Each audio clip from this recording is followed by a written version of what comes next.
Assalamualaikum warahmatullahi wabarakatuh. Ketemu lagi dengan saya Theodore Diaginjanda. Jadi sebenarnya saya sih takut ya bikin konten tentang pembuangan limbah nuklir oleh Jepang ke Lautan Pasifik. Karena apa? Berbahaya sekali orang yang tidak punya pengetahuan tentang ini tapi berbicara dan bikin statement. Gitu. Bisa-bisa malah menimbulkan kegaduhan. Tapi oleh beberapa teman saya diminta untuk mengulasnya berkaitan dengan dampaknya begitu ya. Dengan kondisi dan situasi pekerja migran Indonesia yang ada di Jepang. Oke, jadi sedikit ya ala-ala pemerhati dan pakar nuklir lah. Bahwasanya air limbah ini adalah air laut yang dipakai oleh Fukushima Daiichi untuk mendinginkan 3 reaktor nuklir yang pendinginnya itu hancur karena gempa dan tsunami yang terjadi 2011 silam. Dari sejak itu, air laut dipompa masuk untuk mendinginkan 3 reaktor nuklir ini. Dan hasil dari limbah itu sekarang jumlahnya nggak tanggung-tanggung, ada 1,3 juta ton. Tempat penampungannya udah nggak muat dan harus dibuang. Kemana? Ya ke laut. Sementara tangki-tangki untuk penampungannya ke depan ini lagi direncanakan untuk dibuat.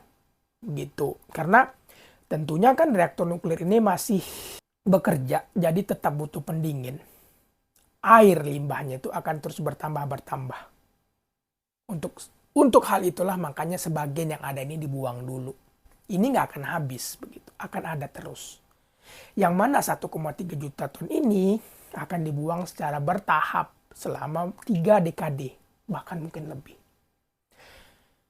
Nah, apa efeknya kepada lingkungan dan ekosistem? Ya jelas ada, walaupun air limbah ini sudah didaur ulang beberapa kali, saya nggak tahu ya, dan hanya menyisakan radioaktif isotop yang bernama tritium dan beberapa radioaktif isotop lainnya yang mana ini sifatnya lemah, katanya begitu, nggak bisa menembus kulit tapi tetap berbahaya apabila tertelan. Nah,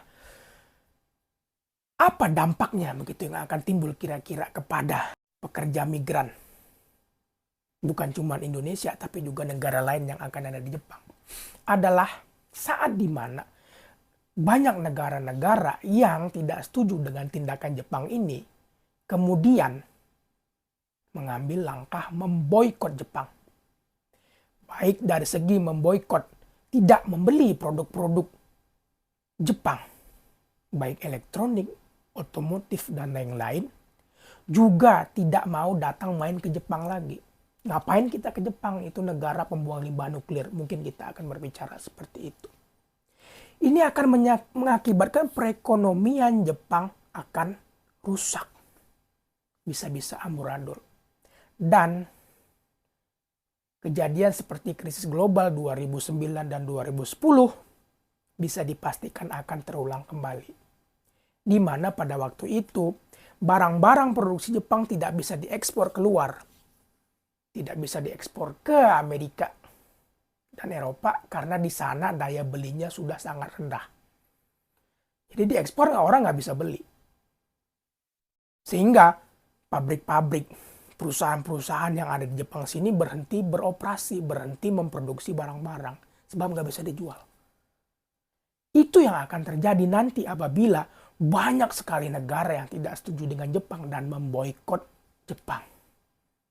Maka perusahaan-perusahaan di Jepang sini akan tumbang satu persatu. Apa yang mau diproduksi nggak bisa dijual. Nah, itu akan membuat rusaknya perekonomian di Jepang di dalam negerinya sendiri. Perputaran ekonomi akan rusak di dalam Jepang. Karena apa? Teman-teman yang memproduksi barang untuk diekspor, produksinya berhenti. Sehingga mereka nggak punya duit untuk membeli, untuk belanja. Dan teman-teman yang memproduksi barang untuk pasar dalam Jepang sendiri juga akan berhenti berproduksi. Karena apa? Mereka produksi barang nggak ada yang mau beli. Misalnya teman-teman yang kerja di bento, ya, produksi perusahaan-perusahaan makanan atau perusahaan-perusahaan lain. Mereka bikin bento, bikin onigiri, mau dijual kepada siapa, nggak ada yang mau beli. Sebab yang beli itu pekerja yang memproduksi barang-barang elektronik, perusahaannya sudah tidak berproduksi lagi.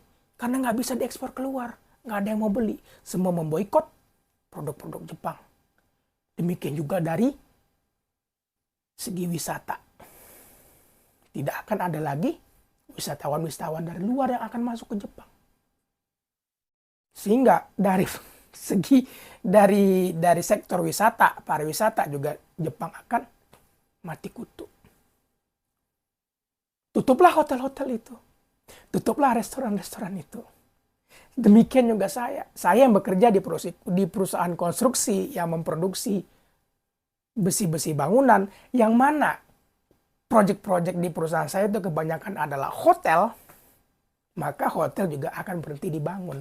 Sebab apa? Wisatawan tidak ada yang masuk. Sama seperti kejadian pandemi kemarin. Sehingga apa? Kita bicara pekerja migran Indonesia yang ada di Jepang aja ya. Menurut staf KJRI Osaka, orang Indonesia yang ada di Jepang itu jumlahnya sudah sekitar 100.000 lebih. Itu yang terdaftar, yang melapor.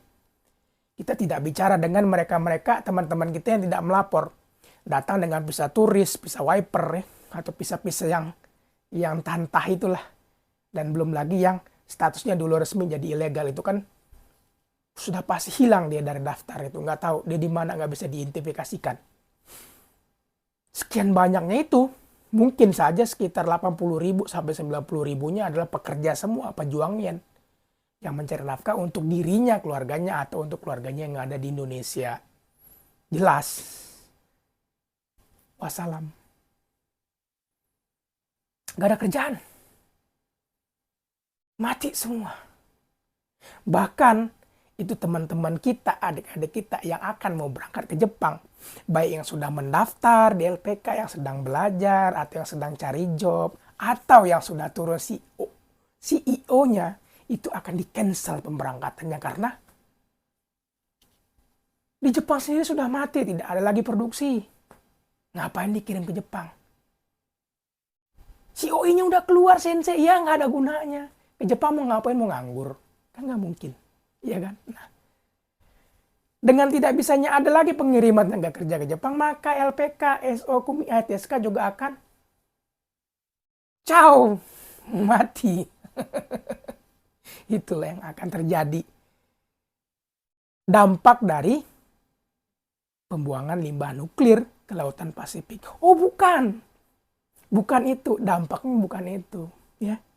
Dampak dari pembuangan limbah nuklir itu ke laut adalah rusaknya ekosistem dan lingkungan hidup. Dampak dari hal yang barusan saya ceritakan itu adalah karena kita menyikapi apa yang dilakukan Jepang dengan cara memboikot Jepang. Kita mengkhawatirkan sesuatu hal yang mungkin akan merusak diri kita itu belasan atau puluhan tahun ke depan.